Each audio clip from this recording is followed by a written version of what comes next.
Bismillahirrahmanirrahim. Assalamualaikum warahmatullahi wabarakatuh.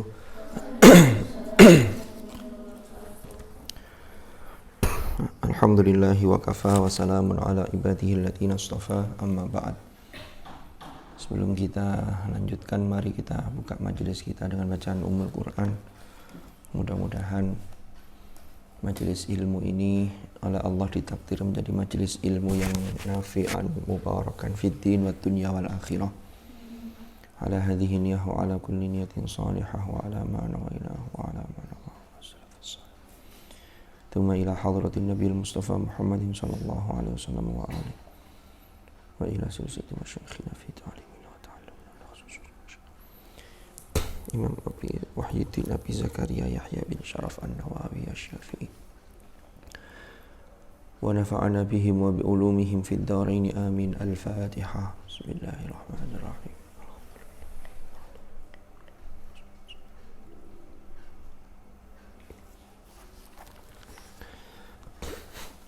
Bismillahirrahmanirrahim.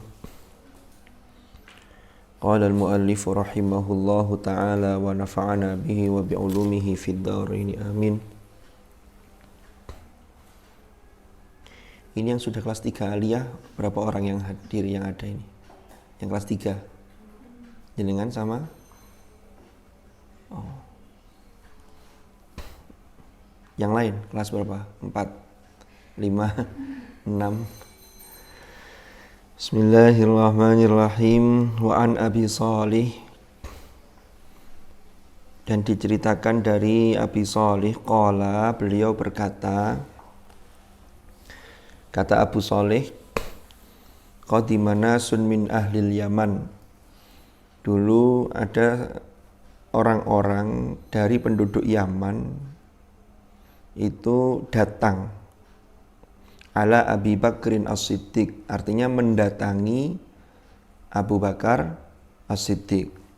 Qadima teko sapa nasun orang-orang min ahlil Yamani, saking penduduk Yaman, ala Abi Bakrin ing atasi Abi Bakar. Maksudnya qadima ala itu mendatangi sahabat Abu Bakar radhiyallahu anhu.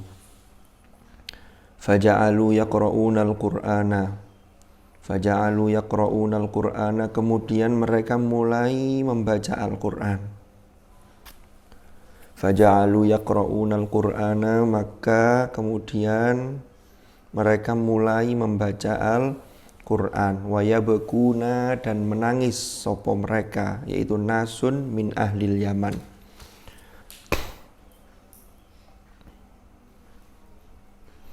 Jadi datang di hadapan Abu Bakar, kemudian orang-orang ini membaca Al-Qur'an lalu nangis. Faqala Abu Bakrin As-Siddiq, faqala, maka berkata sapa Abu Bakar As-Siddiq, sahabat Abu Bakar As-Siddiq radhiyallahu anhu. Komentarnya Abu Bakar, hakadza kunna, hakadza kaya mengkono-mengkono, hakadza kaya mengkini-mengkini, hakadza seperti inilah, hakadza seperti inilah, kunna kami dulu melakukan dan merasakan hal yang sama. Kunna kami seperti ini. Artinya apa? Ketika orang-orang penduduk Yaman mendatangi Abu Bakar, ketika itu Rasulullah sudah wafat. Berarti kalau orang-orang yang ketemu sahabat tapi tidak bertemu Rasulullah, itu berarti masuk kategori apa? Tabi'in. Nah, Abu Bakar cerita, dulu kami juga begini ketika membaca Al-Quran, yaitu para sahabat. Kemudian juga menangis. Itu masih ada Rasulullah. Jadi kata Abu Bakar, kami dulu juga begini, jadi sama. Artinya apa? Ini menunjukkan kisah ini bahwa betapa Rasulullah dan para sahabat itu menekankan dan menganjurkan yang namanya tadabbur. Kemarin sudah saya ceritakan ya. Jadi membaca Quran itu tidak bisa nangis kalau tidak disertai tadabbur. Tetap bisa merasuk ke hati, orang tidak paham maknanya karena bacaan ayat Al-Quran itu luar biasa. Ya. Sampeyan kalau ngikuti seminarnya Dr. Aisyah Dahlan, pernah tahu? Ya, tahu ya, di YouTube kan banyak itu. Itu beliau itu punya spesialisasi tentang neurologi. Neurologi itu ilmu tentang neuron-neuron yang ada di otak itu. Ternyata secara ilmiah ini ya, orang itu kalau dapat informasi yang baru, sama ini kan perempuan. Kalau perempuan itu perkembangan otaknya itu sejak masih kecil itu seimbang antara otak kanan dan otak kiri. Tapi kalau laki-laki itu lebih dominan yang otak kanan. Itu sampai usia 18 tahun. Otak kanan itu kan pengennya rileks, lalu nyantai. Tapi tempat ide, tempat lain-lain itu imajinasi itu di otak kanan. Otak kiri itu terkait dengan menghafal dan seterusnya itu. Makanya anak kecil usia yang sama, perempuan dengan laki-laki, itu biasanya terlihat lebih cepat dewasa yang perempuan. Ya, perempuan itu kalau usia SD saja itu kalau guyon itu sudah hati-hati. Kalau anak laki-laki itu kadang-kadang anak perempuan lihat guyonnya anak laki-laki itu ngeri. Kayak nganu temenan, kayak membahayakan gitu loh. Tapi bagi laki-laki, karena mereka otak kanannya lebih cepat berkembangnya sehingga merasa bahwa pokoknya nyantai. Makanya tidak terlalu belajarnya juga begitu. Anak perempuan itu kalau diajari sejak kecil sampai itu diajak konsentrasi itu lebih cepat. Kalau laki-laki itu sambil main, termasuk daya kreativitasnya. Makanya sampai kalau punya saudara laki-laki, ada yang punya saudara laki-laki, itu kan kalau gawe ini gudo sampean. Sampean digudo, kan begitu. Saya dulu begitu soalnya. Karena saya cowok sendiri di keluarga saya. 4 yang 3 kan perempuan semua. Yang barepnya kan Bu Idanya Pak Dayat ini. Bu Maziah itu. Jadi begitu. Nah, sekarang saya masuk ke Quran. Jadi di otak kita itu menyimpan lebih dari 100 miliar neuron. Ini harus difungsikan. Kalau tidak difungsikan, dia tidak bisa nyala. Kalau kita dapat informasi yang masuk ke dalam diri kita, makanya masuknya melalui apa? Melalui indera. Yang indera itu yang paling dominan. Wallahu akhrajakum min butuni ummahatikum la ta'lamuna syai'a wa ja'ala lakumus sam'a, pendengaran. Lalu wal absar, penglihatan. Baru wal af'idah. Lah af'idah ini mencakup otak sekaligus di situ hati nurani, hati. Itu af'idah. Nah, informasi yang masuk termasuk ilmu, begini ini ya, kita diskusi tentang ilmu. Sampai kalau sudah pernah dengar, lalu terulang, ketika dengar itu nanti akan nyala dan akan menghubungkan satu neuron ke neuron yang lain. Dia nyala. Kalau ada informasi yang berulang, yang sama, dia akan mempertebal sel-sel itu. Makanya otak itu semakin dipakai, itu semakin bagus. Semakin tidak pernah dipakai, ya dia rusak. Sampean punya mobil atau motor. Sampean tanyakan tuh orang tua yang punya motor atau mobil. Kalau tidak pernah dipakai, itu rusak. Nanti akinya rusak, mesinnya rusak. Sampean simpen di hati-hati. Tapi nggak pernah dipakai, itu rusak. Tapi kalau dipakai, ya rusak. Tetapi rusaknya itu karena memang rusak dipakai. Tapi ada manfaatnya. Tapi lebih lama jangkanya daripada tidak dipakai. Lah otak manusia, sampean kalau ngaji umpama deres. Makanya kenapa kok strategi menghafal itu banyak. Saya sering mengatakan ini di banyak forum. Strategi hafalan yang cepat, metode menghafal cepat itu banyak. Tapi untuk metode menjaga hafalan cek lancar itu cuma satu, deres atau murojaah. Tidak ada yang lain. Tidak bisa sampai pakai amalan nyari Quran, dibakar, dimasukkan ke dalam botol, lalu diminum. Ini biar lancar. Tapi nggak deres sama sekali. Nggak bisa. Karena deres itu nanti, itu di sini sudah terulang. Ketika terulang, maka di otak Anda, di memori Anda, itu nanti neuron itu akan, sel-selnya itu akan menebal. Semakin sering, maka akan semakin menebal. Dan itu akan menghidupkan otak kita. Makanya tidak ada ceritanya orang yang menghafal Al-Quran serius. Ini catatannya serius ini belakangnya. itu prestasi akademiknya tidak bagus, tidak ada. Minimal itu ya biasa, tapi tidak ada yang sampai nggak bisa sama sekali, itu tidak bisa. Jadi gini, di Ibu Aisyah itu dijelaskan, kalau orang cerdas itu koneksi di neuronnya itu cepat sekali. Jadi sekali menangkap, itu dia langsung nyala dan menghubungkannya kuat. Itu cerdas. Tapi kalau orang pinter ini ya, tidak cerdas, itu sekali, itu tidak begitu kuat. Tapi begitu diulang, dia akan menebal, dia akan jadi pinter.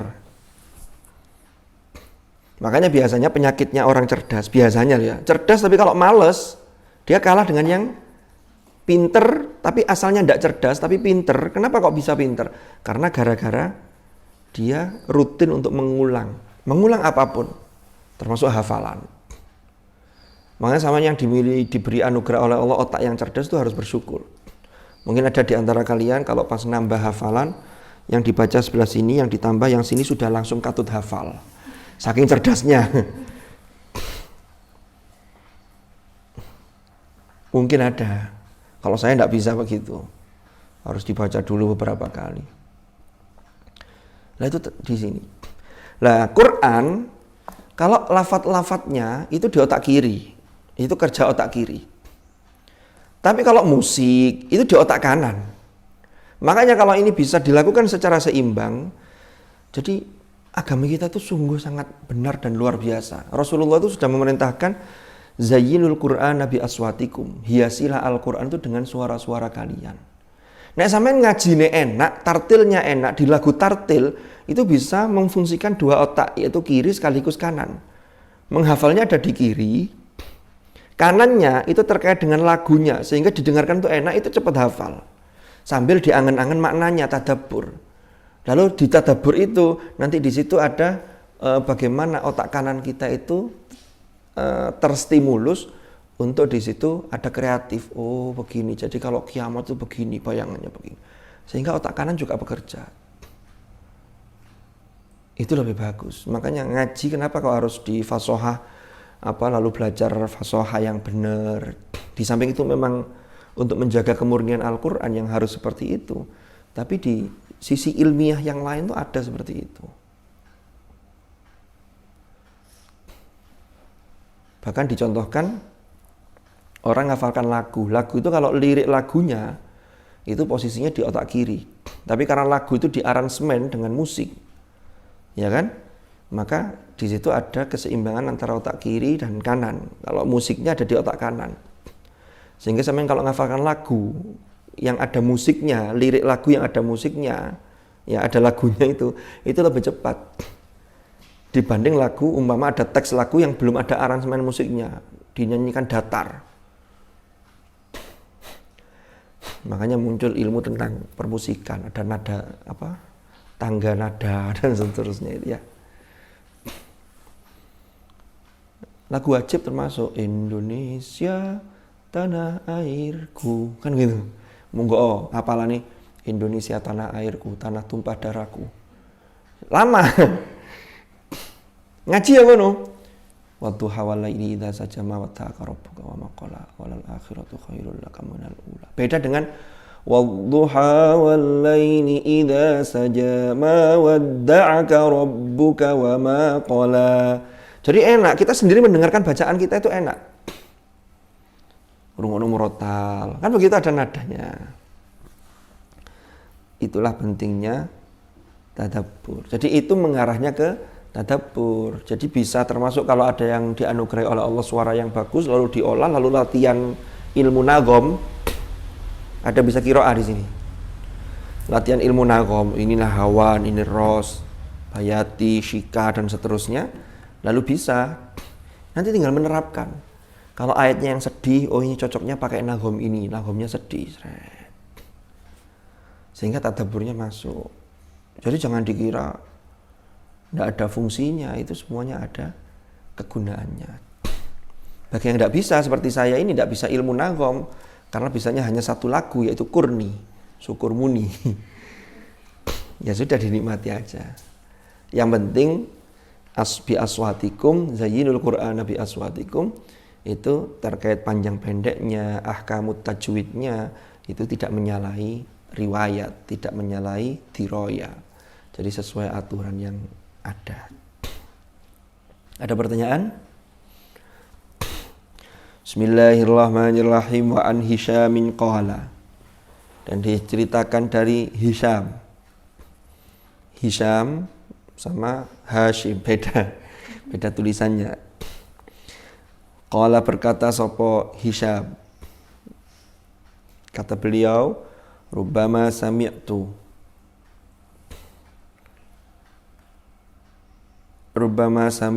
barangkali mendengar sapa saya bukaa Muhammad ibn Sirin, nangisnya atau tangisan seorang ulama yang bernama Muhammad bin Sirin, fil laili ing dalem malam, artinya pada malam hari. Wa huwa hale utawi Muhammad ibnu Sirin, wa huwa hale utawi Muhammad bin Sirin iku fi sholati, ing dalem keadaan salat. Jadi kata Hisyam, saya ini kalau malam itu sering kali mendengar tangisan seorang ulama yang bernama Muhammad bin Sirin. Dan beliau nangis itu dalam sholat. Berarti kalau dalam sholat yang menyebabkan nangis apa? Yaitu qiraatul Quran atau tilawatul Quran.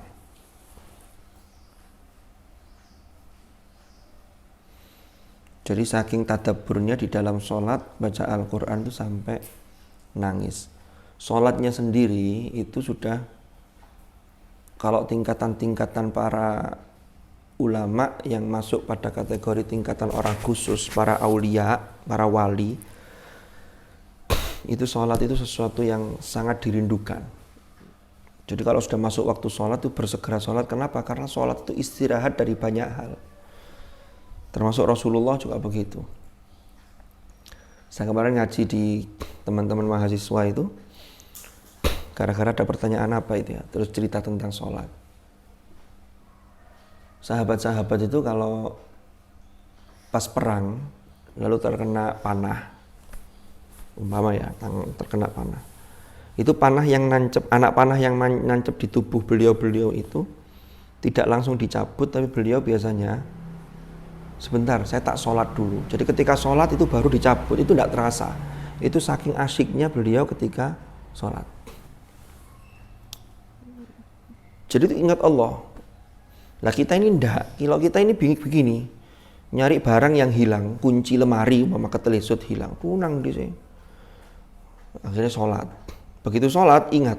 Kenapa? Karena kita lupa dalam sholat kita, tapi yang diingat kunci di mana ya. Lalu ingat.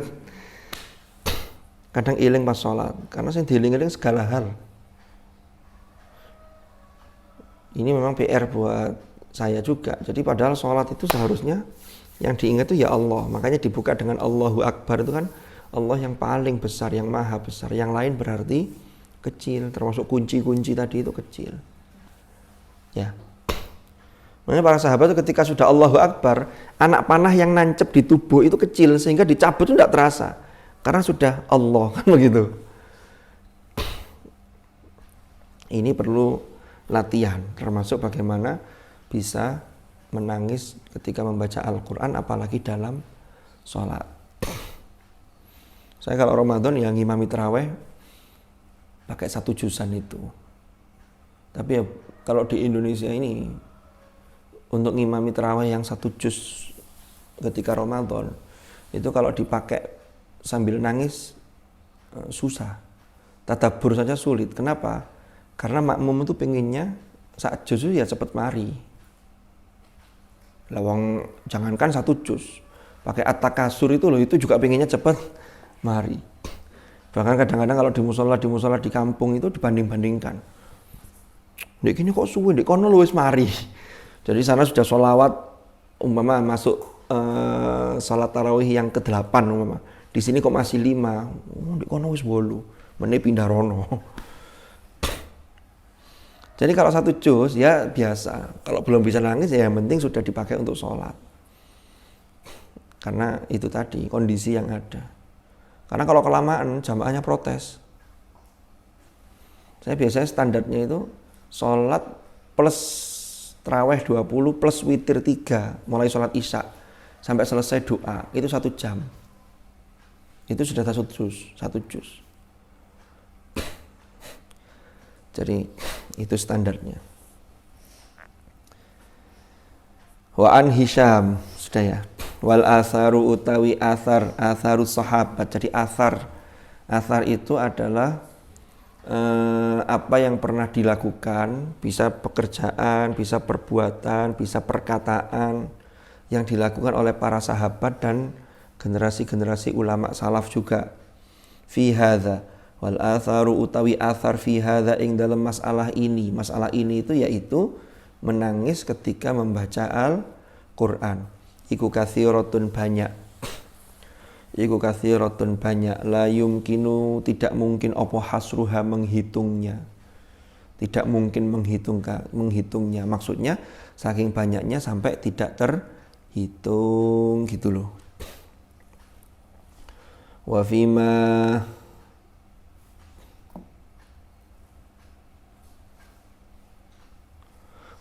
lan iku ing dalam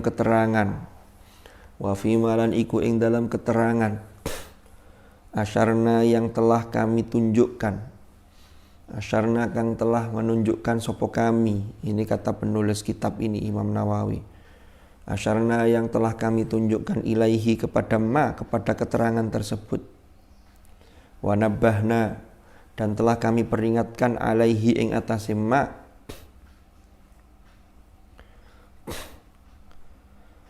wa nabbahna dan telah kami peringatkan. Nabbaha yunabbihu tanbih. Wa nabbahna dan telah kami peringatkan alaihi ing atase kifayatun utawi cukup. Wa fima asyarna ilaihi wa nabbahna alaihi kifayatun utawi cukup. Artinya apa yang dilakukan para ulama salaf terkait dengan menangis ketika membaca Al-Quran itu banyak sekali cerita tentang itu. Tapi yang kami kemukakan, yang sudah kami jelaskan, yang sudah kami paparkan itu sudah cukup kata Imam Nawawi. Kan begitu. Wallahu a'lam. Nanti bisawabnya nanti dulu.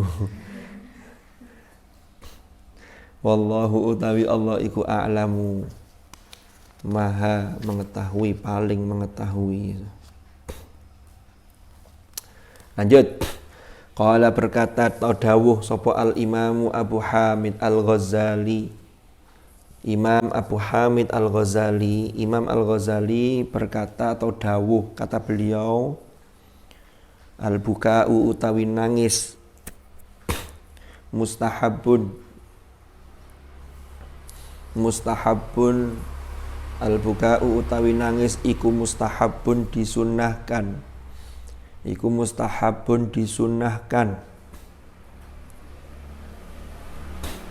Ma'al qiraati sertane membaca Al-Qur'an, maksudnya ketika membaca Al-Qur'an.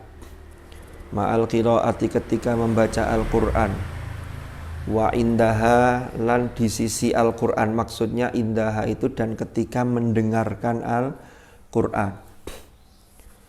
Ma'al qiraati, kalau orang membaca Al-Quran, dia mesti mendengarkan, paling tidak untuk dirinya sendiri. Kalau orang mendengarkan Al-Quran, belum tentu dia baca, karena bisa jadi mendengarkan bacaan orang lain. Berarti kalau mendengar, itu lebih umum daripada membaca. Karena kalau membaca mesti mendengar ya. Kalau mendengar belum tentu membaca. Sehingga kalau orang mendengar, itu bisa mendengar bacaan orang lain. Dan di Al-Quran itu ada ayat wa idza quri'al Qur'anu fastami'u lahu wa ansitu la'allakum turhamun. Makanya di situ ayatnya apabila Al-Quran itu dibaca maka fastami'u. Siapa yang baca? Di situ tidak disebutkan fa'ilnya, tapi langsung Quran itu menjadi naibul fa'il yang asalnya lafadz Quran itu menjadi maf'ulnya, kan begitu.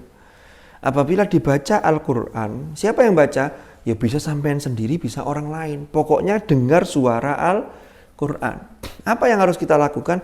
Fastami'u lahu. Sudah harus istima' lahu. Wa ansitu la'allakum turhamun. Kenapa harus begitu? Karena tadabbur itu tidak mungkin bisa dilakukan kalau tidak mendengarkan. Sambil tadabbur, sambil guyon, gak ngerungokno, angel. Karena konsentrasi, daya konsentrasi seseorang itu tidak bisa double-double begitu. Ya walaupun konsentrasi belajar, cara belajar setiap orang mungkin beda-beda. Tapi yang itu, fastami'u lahu wa ansitu la'allakum turhamun. La'allakum turhamun itu apa, Rek? Mudah-mudahan kalian mendapatkan atau dirahmati atau mendapatkan rahmat Allah. Loh kalau rahmat Allah sudah turun itu, sampean duwe karep apa ae ya dikabulkan sama Allah.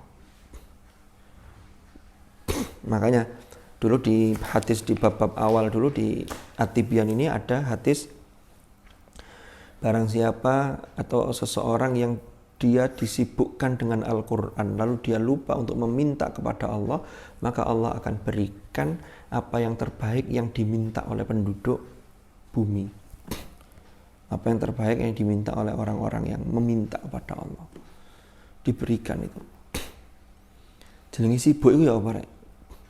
Sibuk itu sampai mulai bangun tidur sudah Quran. Ini Quran. Jadi kalau Quran itu nanti insya Allah prestasi sekolah sampean itu akan katut, tapi tetap belajar. Itu nanti waktunya akan barokah. Bedanya waktu barokah dengan ndak itu begini. Jam belajar sama-sama 1 jam.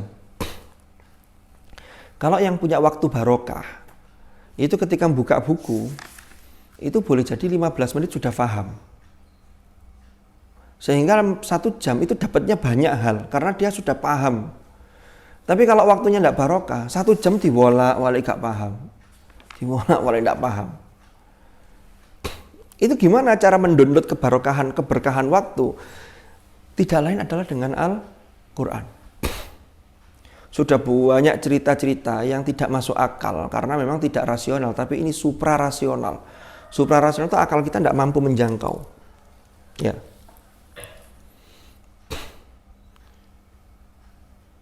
Saya punya senior di MQ yang sekarang di Lajnah. Dulu pernah saya ceritakan. Ustadz Rozi namanya. Kemarin baru menyelesaikan gelar doktornya. Penulisan disertasinya menulis tentang wakaf. Jadi wakaf itu diteliti dengan berdasarkan 7 atau 8 kitab yang bisa dipertanggungjawabkan tentang wakaf. Nah, itu beliau tuh sibuk, punya kewajiban mentashih. Bahkan kalau pulang kantor itu, saya tahu sendiri karena saya tahun yang lalu ke sana. Kalau pulang kantor itu menjelang maghrib, lalu habis sampai maghrib sampai jam 9 malam, itu ngajar TPQ anak kecil-kecil itu. Putranya 6 apa 7 ya, yang barep di MQ, yang nomor 2 di Wali Songo Cukir. Itu dengan kesibukan yang luar biasa padat, itu 1 minggu itu beliau bisa menghatamkan 3 kali. Seminggu loh, deresnya itu hatam 3 kali. Kalau dikalkulasi, seakan-akan orang ngaji itu menghabiskan waktu. Itu secara rasional ya. Ngaji ini sak mini menit, ini waktu habis. Tapi faktanya ya, ngaji ya kelakon, pekerjaan lain beres, ternyata bisa beres. Itulah yang disebut dengan barokahnya waktu. Yang di pondok umpama sampean sergep ngajinya, itu pelajaran sekolah itu insya Allah sampean mudah fahamnya. Sergep ngaji itu yang penting karep. Jadi kok nanti ngantuk itu urusan lain. Yang penting sudah karep. Ya.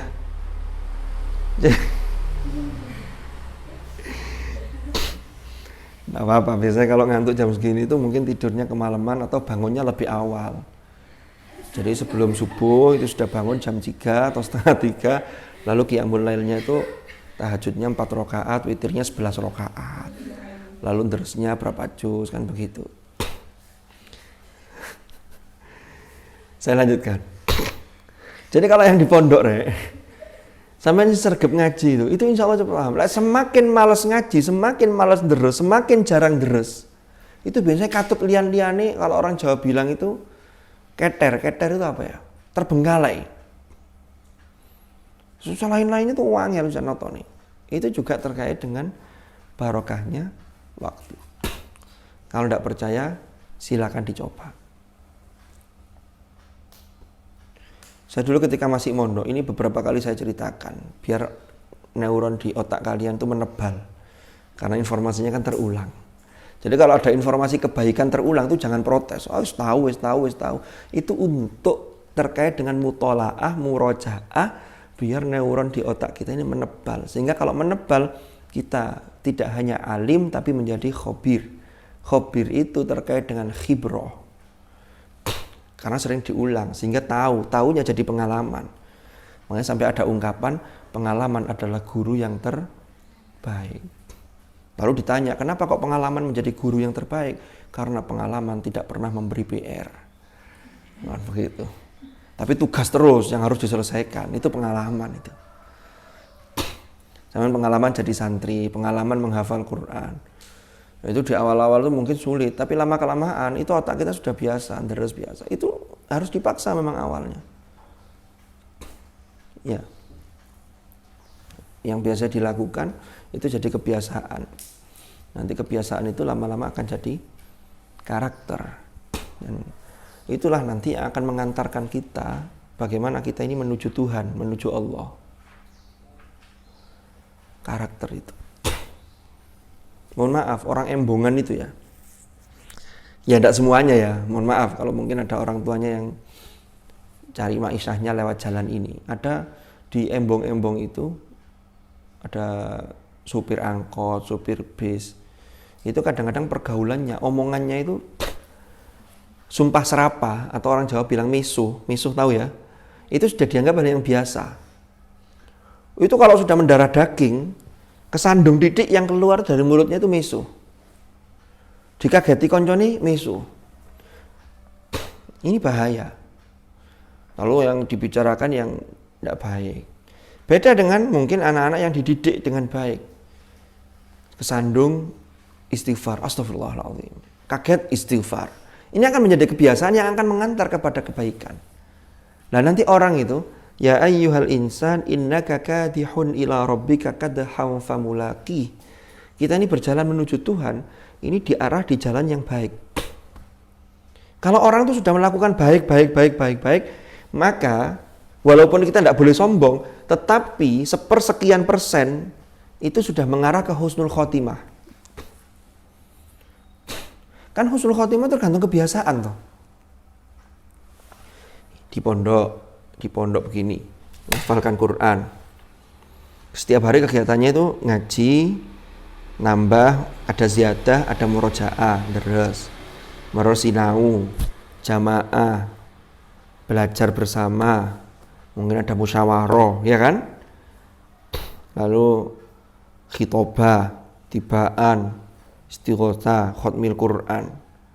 Sampai tidak pernah kepikiran untuk naudzubillah jalan-jalan ke klub malam, dugem, tahu dugem ya? Dunia gemerlap. Tidak pernah ke sana. Maka ini kemungkinan husnul khotimahnya jelas lebih besar. Oh dia tidak pernah maksiat kemana-mana, tidak pernah ke tempat-tempat hiburan malam. Mati itu kan tidak tahu datangnya kapan. Berarti kan matinya kira-kira ya hanya ketika ini. Mungkin pas tibaan, mungkin pas tahlilan. Tahlilan tiba-tiba keselak, mati. Akhirnya ditahlili. Kan begitu. Loh apakah tidak mungkin? Mungkin. Ngaji. Tapi coba, naudzubillah. Ada orang yang sukanya ke klub malam. Lalu pindah dari satu klub malam ke klub malam yang lain. Lalu nonton. Jadi ditonton ya sesuatu yang malah menjauhkan dari Tuhan. Ngaji gak tahu, jamaah gak tahu, sholat kayak arang-arang. Ini bisa jadi husnul khotimah, iya bisa. Tapi secara zahir kemungkinan kalau itu dilakukan terus, ya bahaya. Dia matinya pilihannya kalau udah di tengah jalan, di klub malam, kan begitu pilihannya. Makanya kenapa kok di ayat Al-Quran itu wala tamutunna illa wa antum muslimun, itu jangan sekali-kali coba-coba untuk melakukan kemaksiatan. Kenapa? Karena kita tidak tahu akhir hayat kita. Jangan sampai ketika melakukan maksiat di situ Israel menjemput. Wong biasa mah arek iki sregep ngaji ini sregep. Tiba-tiba diajak temannya ke klub malam. Pas masuk ke klub malam Israel datang. Wah gawat. Tapi tetap manusia itu harus menjaga ini semua. Istiqomah kita dijaga, tapi tidak boleh merasa paling hebat, paling bertakwa di antara yang lain. Makanya di ayat ya ayyuhan nas inna khalaqnakum min dzakari wa untha wa ja'alnakum syu'uban wa qabaila lita'arafu. Lanjutannya kan inna akramakum indallahi atqakum. Sesungguhnya yang paling mulia, kalian yang paling mulia itu adalah inna akramakum indallahi atqakum, adalah yang paling bertakwa. Penutup ayatnya innallaha alimun khabir. Allah itu maha mengetahui, sekaligus maha mengetahui juga khabir. Jadi Allah itu tahu, maka yang menilai itu adalah Allah. Tugas kita hanya berusaha untuk tetap istiqomah. Itu yang penting. Ada pertanyaan? Lanjut. Wa indaha, kata Imam Al-Ghazali, al-buka'u mustahabun ma'al qira'ati wa indaha. Jadi nangis itu adalah mustahab ma'al qira'ati, ketika membaca Al-Quran, wa indaha, dan ketika mendengarkan Al-Quran.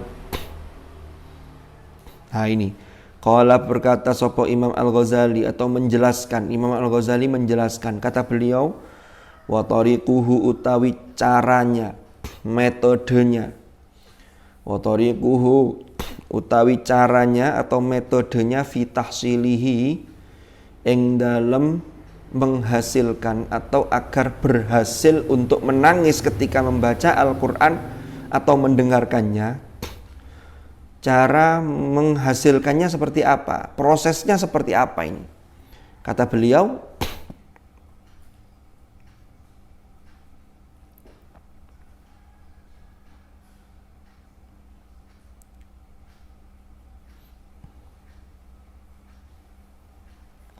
an yuhdira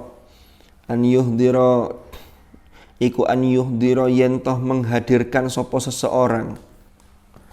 An yuhdira yentoh menghadirkan sopo seseorang, mendatangkan, fi qalbihi ing dalam hatinya man, ing dalam hatinya seseorang, al-huzna ing rasa huzn.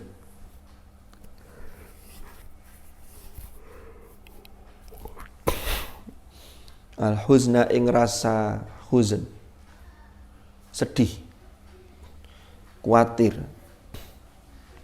Nah ini lanjutannya. Huzn seperti apa? Bi an yata'ammala, kelawan yentoh memperhatikan sopo seseorang, sopo man. Ta'ammul, bi an yata'ammala, kelawan yentoh memperhatikan sekaligus mengangan-angan. Ta'ammul itu berangan-angan juga. Jadi angen-angen sambil memperhatikan betul. Ma ing sesuatu,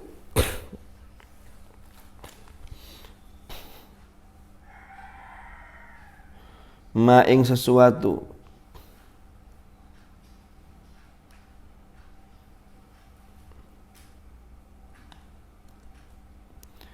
bi an ya ta'ammala, ma ing sesuatu, fihi ing dalem atau di dalamnya, minat tahdidi, rupane dari ancaman, rupane setengah saking ancaman, atau rupane minat tahdidi ancaman, wal wa'idi lan ancaman. Jadi kalau wa'id, tahdid itu untuk nakut-nakuti. Kalau wa'id itu ancaman, artinya begini, kalau tidak dilakukan nanti akan mendapatkan siksa. Jadi ayat-ayat terkait dengan ini, wal wa'idis syadid, dan ancaman yang syadid, yang dahsyat, wal mawathiqi, dan piro-piro perjanjian, mithaq, mawathiq, wal mawathiqi, dan beberapa perjanjian, wal uhudi, dan juga beberapa perjanjian.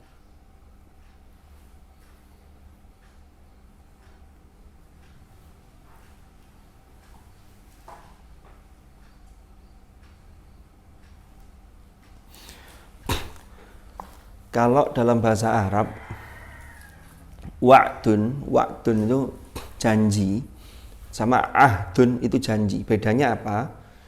Kalau wa'dun seperti dalam ungkapan dalam al-hadits au kama qol, al wa'du dainun, janji adalah hutang. Pernah dengar itu ya?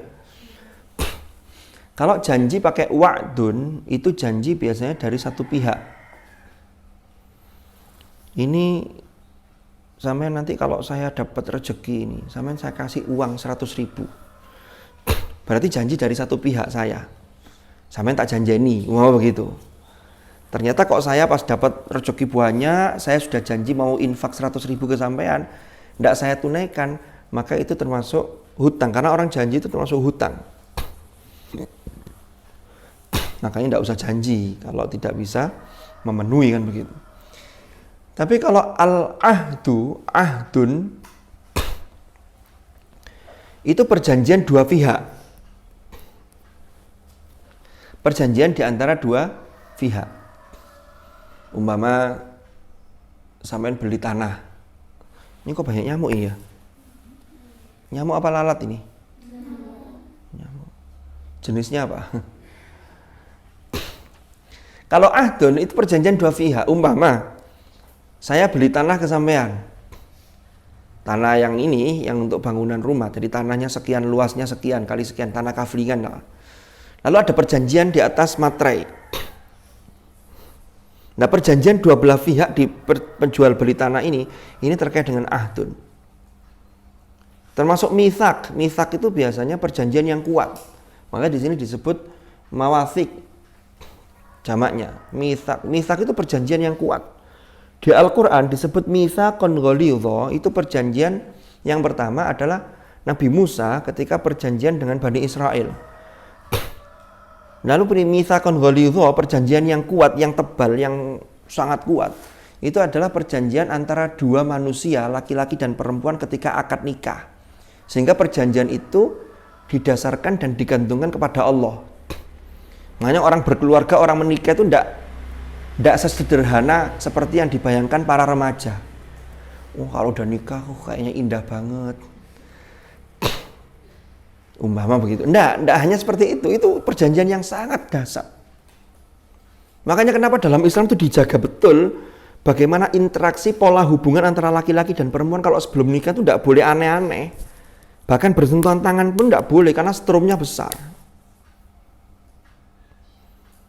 Hati-hati. Saya kembali ke otak tadi ya. Orang laki-laki itu lebih dominan otak kanan. Sehingga pengennya nyantai, pengennya yang gampang-gampang. No. Maka banyak laki-laki itu yang perlu diwaspadai. Nah kalau perempuan itu sudah dewasa lebih sejak awal itu sudah seimbang pertumbuhan otaknya. Sehingga kalau ada sentuhan antara laki-laki perempuan, bagi perempuan merasa saya dilindungi, digandeng, mau menyeberang jalan. Gitu. Tapi bagi laki-laki tidak ada melindungi itu. Yang ada itu mohon maaf, itu pikiran tentang nafsu. Makanya betapa banyak perempuan yang dirugikan ketika terjadi hubungan di luar nikah sampai menyebabkan hamil. Bagi laki-laki easy going. Alah harus ditinggal keluar Jawa. Dia ngaku masih perjaka, masih single. Perempuannya ditinggal. Itu banyak nggak terjadi begitu? Banyak. Yang perempuan nangis-nangis menuntut. Kamu katanya janji mau menikahi saya. Mamulo, salah dhewe.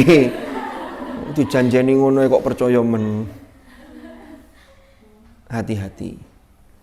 Itu karena beda, strukturnya termasuk pertumbuhan otak kanannya dan kirinya beda. Oke. Kembali ke materi. Materi apa tadi? Sampai mana tadi, Rek? Hah? Apa? Oh iya, mitsaqan ghalidha tadi ya. Perjanjian yang sangat agung.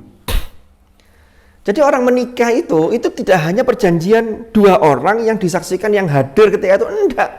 Tapi ini langsung kepada Allah. Sehingga disinilah suami dituntut untuk memberikan nafkah. Jadi tidak boleh nyantai.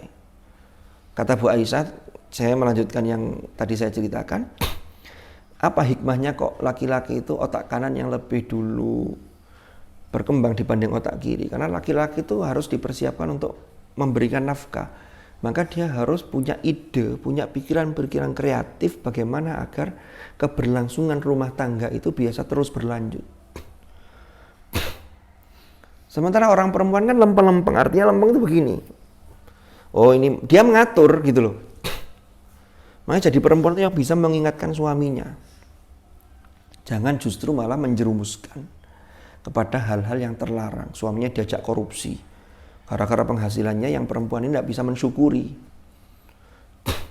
Oleh suaminya sudah dikasih dalam 1 bulan itu uang belanja 5 juta umpama.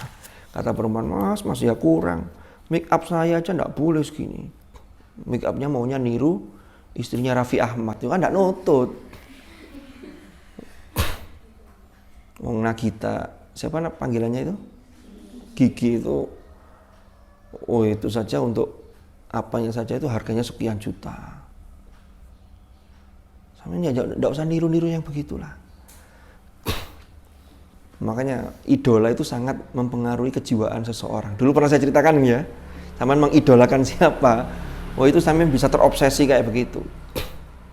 Saya mengidolakan artis berlebihan, melihat gaya hidupnya begitu, ini bahaya, bisa meracuni jiwa kita. Tapi kalau yang dilihat sosialnya boleh, yang dilihat pinternya boleh, yang dilihat talentanya boleh. Tapi kemudian mohon maaf, gaya hidup, walaupun tidak semua artis, tapi kalau sudah masuk dunia artis itu kadang-kadang sudah lingkungan gaya hidupnya bisa begitu. Harus waspada. Nah, kembali ke perjanjian tadi. Orang itu, setiap manusia itu sebenarnya sudah mengikat perjanjian dengan Tuhan. Di juz 9 itu ada ayat. Wa id akhadha rabbuka min bani adama min zuhurihim dzurriyyatahum wa ashhadahum alaihim. Alastu bi rabbikum qalu bala syahidna. Setiap orang itu sesungguhnya ketika di alam sebelum lahir, alam arwah, itu sudah mengikat perjanjian dengan Tuhan bahwa dia mengatakan keimanan kepada Allah. Alastu bi rabbikum, bukankah aku ini adalah Tuhan kalian? Lalu menjawab, bala syahidna. Qalu bala syahidna. Benar, panjenengan adalah Tuhan kami. Kami bersaksi atas hal itu. Tapi kok kemudian lahir, sampean bersyukur dididik di lingkungan orang tua yang sudah mukmin dan muslim. Sehingga sejak kecil sudah dikenalkan ngaji, sudah dikenalkan sholat, kan begitu. Orang yang tidak dikenalkan dengan itu, lalu nanti ketika mau meninggal sekalipun, itu baru dia akan ingat perjanjian yang awal dulu. Itulah yang dialami Fir'aun. Hatta idza adrakahul gharaq qala amantu annahu la ilaha illalladzi amanat bihi banu Israil. Jadi tahu perjanjian. Lah ini wong ngaji ku ya tetap ingat ini. Ingat perjanjian, oh dulu saya perjanjian masuk sekarang maksiat, ingat lagi. Baca ayat ini nangis. Itu kata Imam Syafi'i itu caranya begitu. Caranya itu harus memperhatikan, termasuk ancaman. Baca ayat. Wailul lil mutaffifin alladzina idza iktalu 'alan nasi yastawfun. Karena dia kerjanya sebagai pedagang, dia ingat betul hati ini. Kecelakaan atau neraka wel atau celaka bagi orang-orang yang berbuat curang. Kan begitu. Siapa yang berbuat curang? Alladzina idza iktalu 'alan nasi yastawfun. Ngurangi timbangan, kan begitu. Lalu itu diterapkan di yang lain. Kalau saya tidak pedagang, tapi saya ini santri. Santri itu tugasnya dikirimi orang tua, kita mendapatkan hak kita. Sampai kirimannya kan banyak-banyak ini. Ada yang kirimannya 5 juta untuk 5 tahun. Berarti setahun 1 juta. 1 juta bagi rolas berapa? Bagi 10. 1.000 sak bulan. Sampean dikirimi, berarti sampean harus menjalankan kewajiban Anda. Apa kewajibannya? Ngaji sinau. Ya piket itu kan selingan. Piket roan, bersihkan kamar, itu selingan. Kenapa? Karena kita tinggal di sini, maka lingkungan kita harus bersih. Maka ada roan kan begitu. Jangan kalau roan malas-malesan. Kadang santri itu ada yang model begitu. Di kongres jedeng wangil. Dan seterusnya. Tapi tidak kalau di sini. Di sini tidak disuruh pun semuanya pada rebutan untuk membersihkan kamar mandi. Jadi saking sregepnya. Ya, kalau ngurangi timbangan kalau masih santri gimana? Saya kan tidak jualan.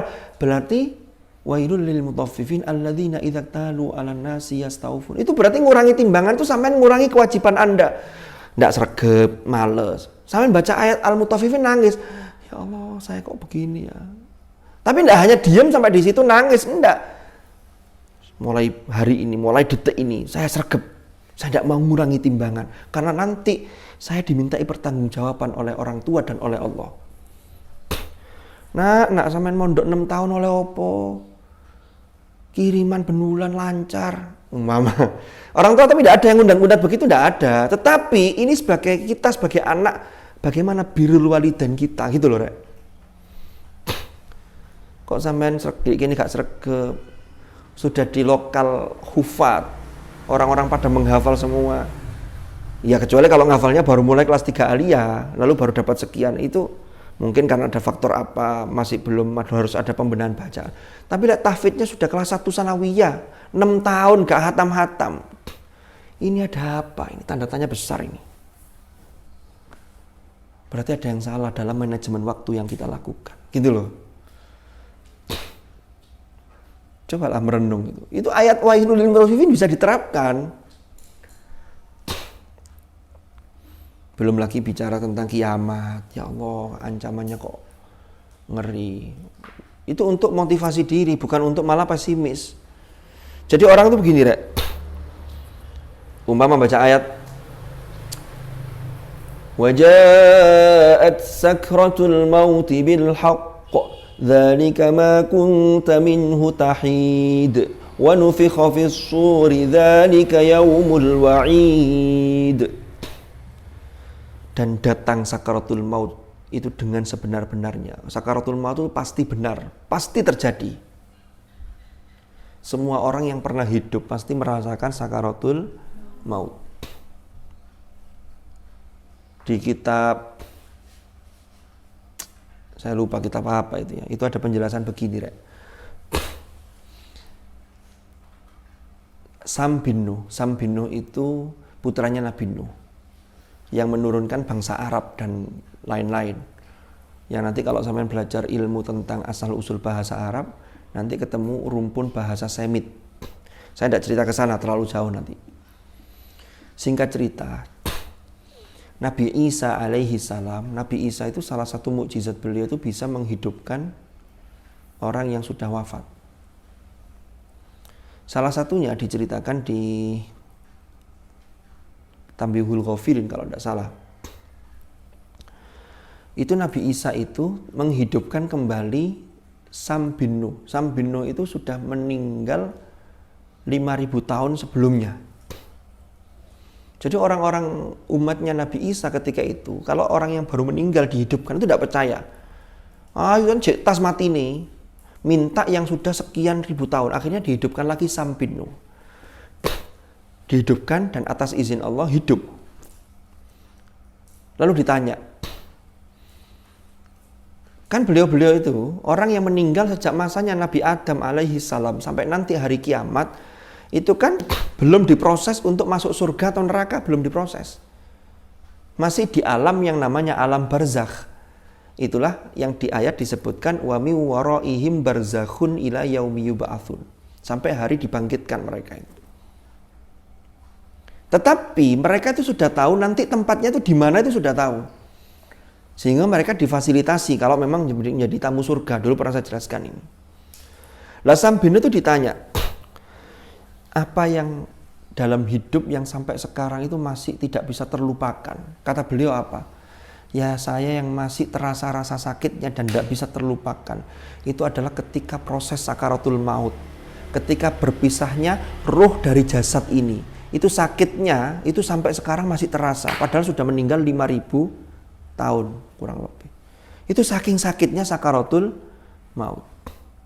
Gimana caranya agar tidak sakit? Itu tergantung amal seseorang gitu loh.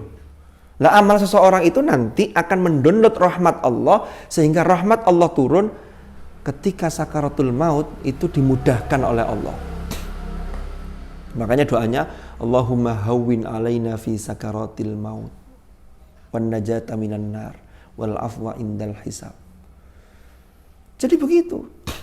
Makanya Rasulullah itu ketika dicabut sakaratul maut, Rasulullah itu ketika dicabut ruhnya dari jasad beliau, itu malaikat itu izin dulu.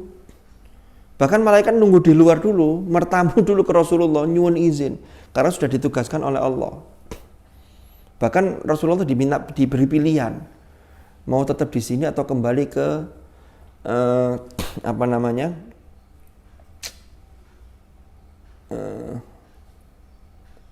Ar-Rafiqul A'la. Ar-Rafiqul A'la itu sahabat yang paling tinggi kedudukannya, yaitu Allah. Rasulullah memilih ilar rafiqil a'la, ilar rafiqil a'la. Itu dicabut sudah sangat pelan-pelan, sangat luar biasa, ekstra hati-hati. Itu Rasulullah itu masih begini, ummati, ummati, ummati. Bagaimana dengan umatku? Jadi sampean-sampean kita difikiri oleh Rasulullah, dipikiri. Betapa sakitnya sakaratul maut. Lalu baca ayat tadi, wajahat sakaratul maut bil haq dzalika ma kunta minhu tahid. Itu yang kalian selalu lari dari sakaratul maut. Lari itu maksudnya apa? Lupa, termasuk seakan-akan tidak mau mati.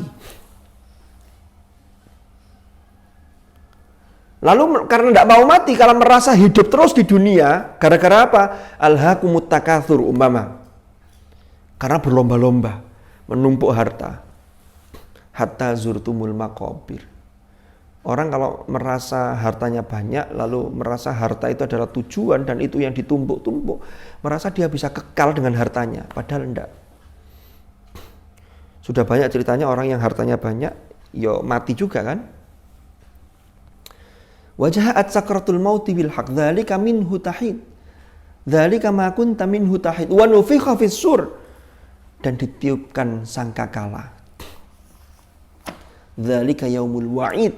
Wa'id, ini kembali ke wa'id tadi. Ini adalah hari yang dijanjikan. Kenapa? Karena wa'id itu tergantung, ini janji yang terkait dengan ancaman. Kamu dulu maksiat, kamu dulu durhaka, kamu tidak mau beriman, maka ini loh janji Tuhan, sudah terrealisasi. Kan begitu. Ini namanya tadabbur. Lalu baca ayat itu sambil nangis. Nangis itu lalu kemudian optimis. Ya Allah, hidup yang Engkau berikan di dunia ini sekali. Kita ini kan hidup 2 kali, mati 2 kali. Tapi di dunia kan sekali. Rabbana amattana thnataini wa ahyaitana thnataini fa'tarafna bidzunubina fahal ila khurujim min sabil. Kapan kita mati 2 kali? Mati 2 kali itu yang pertama ketika kita ini belum jadi apa-apa dan belum ada. Itu mati yang pertama. Lalu dihidupkan, hidup yang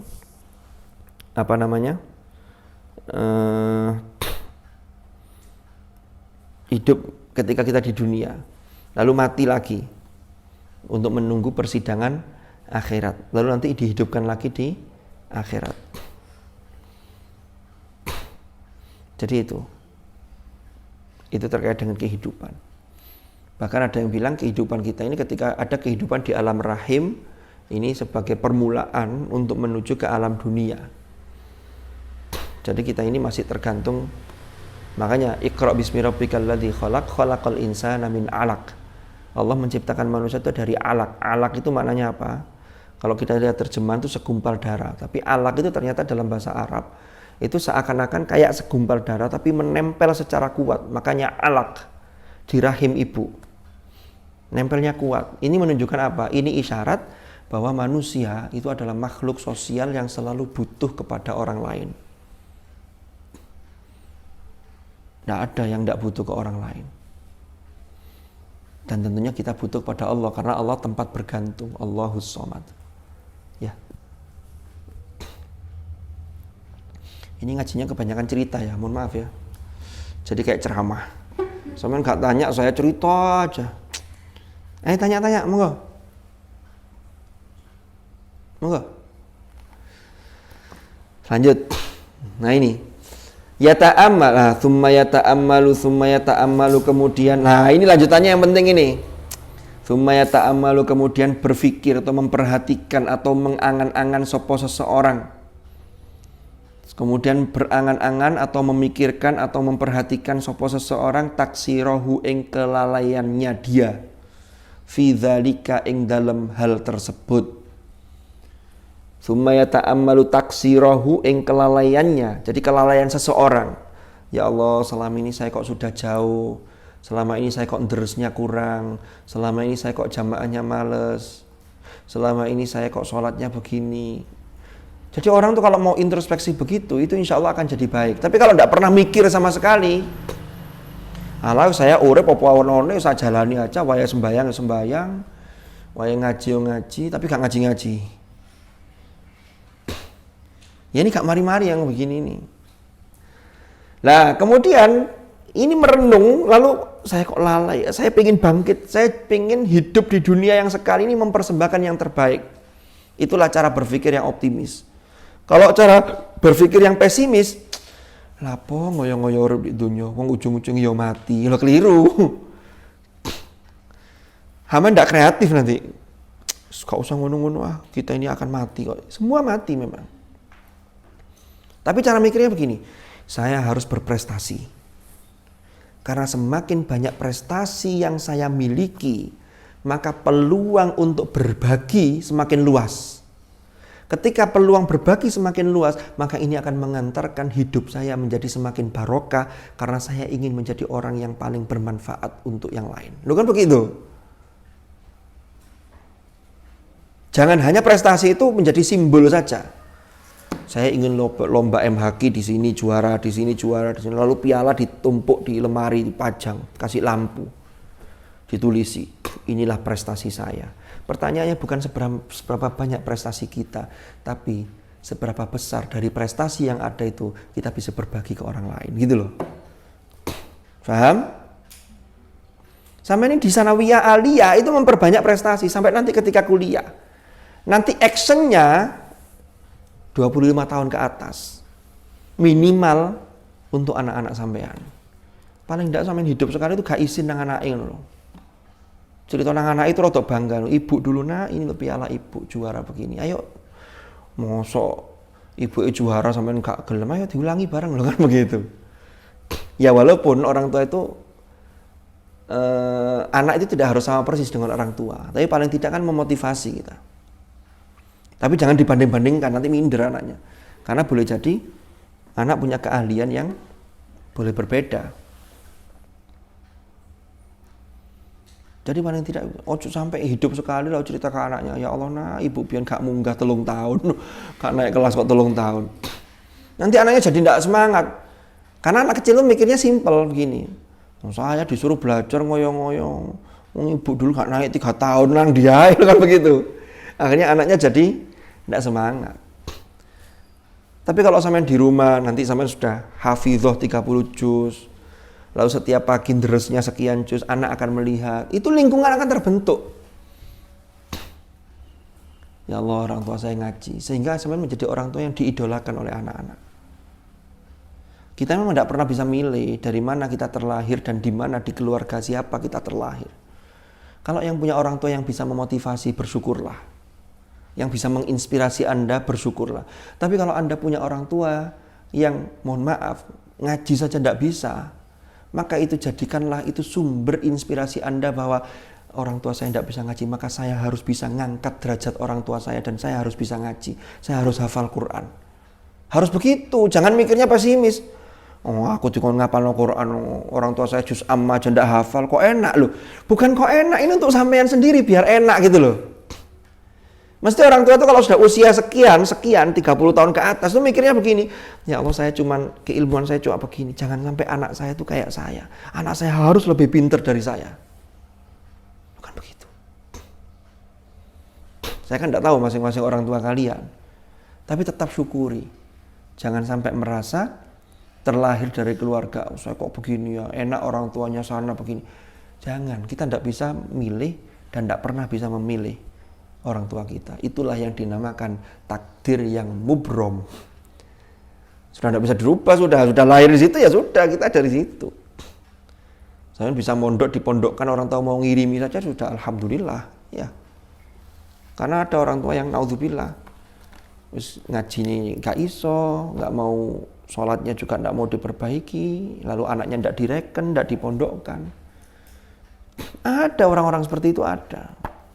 Jadi agar kita ini selalu berpikir positif gitu loh. Ada pertanyaan? Bismillahirrahmanirrahim. Lanjut. Ini sak paragraf gak mari-mari. Fa illam yahdur maka jika belum hadir, belum bisa hadir hu ing man atau hu ing hatinya man apa huznun tadi rasa sedih. Ini rasa sedih yang bisa membangkitkan motivasi loh ya, bukan rasa sedih yang berlebihan sehingga menjadikan orang tambah malas dan tambah pesimis, bukan itu. Wa bukaun dan nangis. Jadi kalau masih tetap sudah berusaha tapi tidak bisa sedih, tidak bisa nangis, kama yahduru sebagaimana hadir atau datang opo huzn dan buka tadi, opo huzn al khawasa ing orang-orang khusus.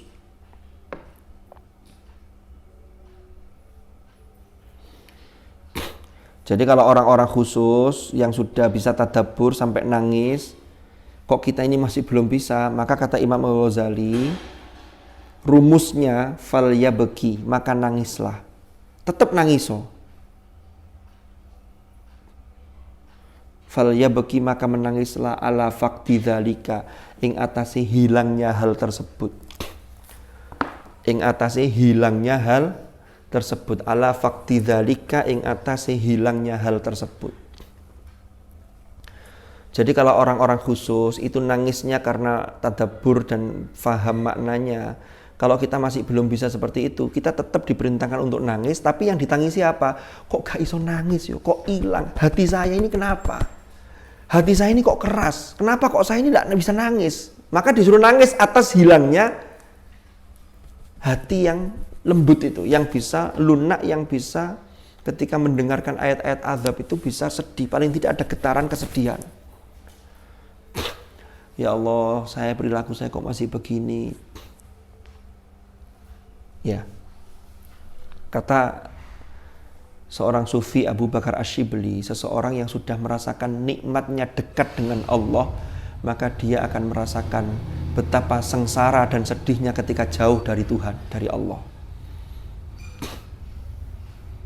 Iya.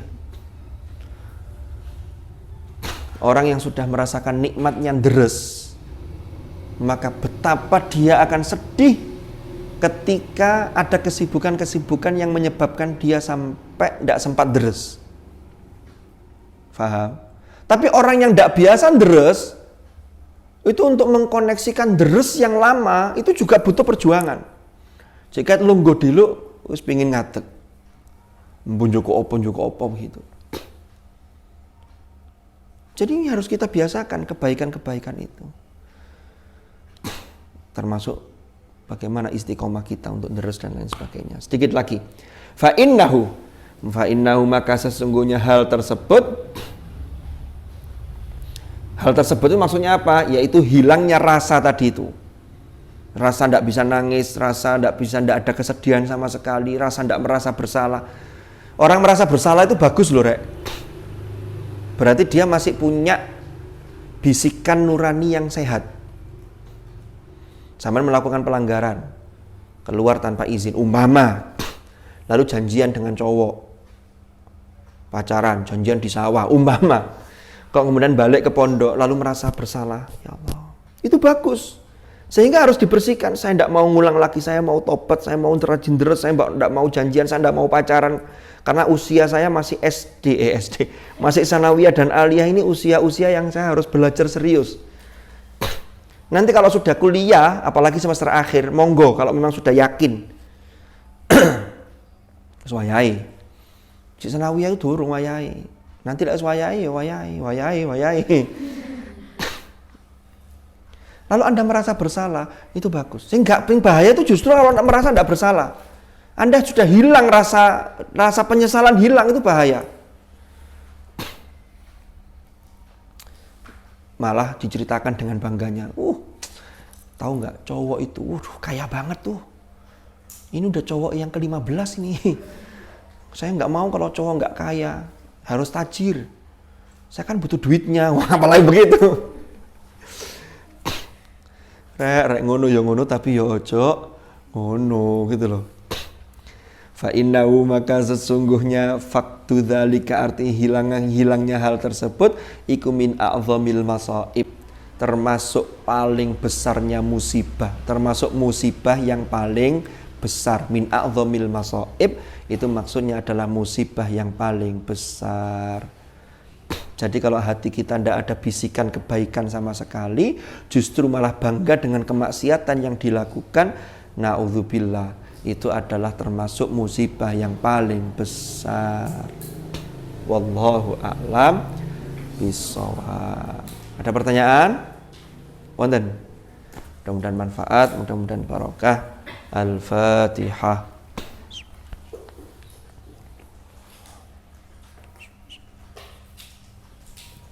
Bismillahirrahmanirrahim. Alhamdulillahi rabbil alamin. Allahumma salli wa sallim ala sayyidina Muhammad. Allahumma ma'al Qur'an, Allahumma ma'al Qur'an, Allahumma ma'al Qur'an.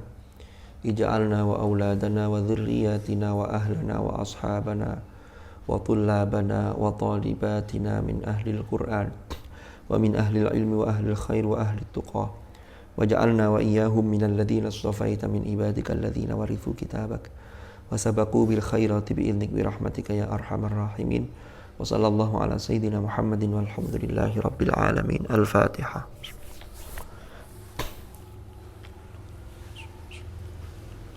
Allahumma arhamna bil Qur'an waj'alhu lana imaman wa nuran wa hudan wa rahmatan. Minhu ma nasina wa 'allimna minhu ma jahilna warzuqna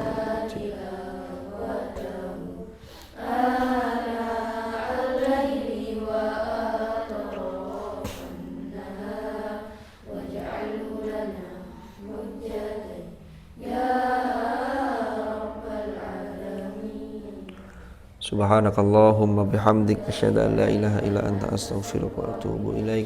Sallallahu alaihi wasallam. Terima kasih, kurang lebih mohon maaf. Hadanallahu wa iyyakum ajma'in. Al-afwa minkum. Wassalamualaikum warahmatullahi wabarakatuh.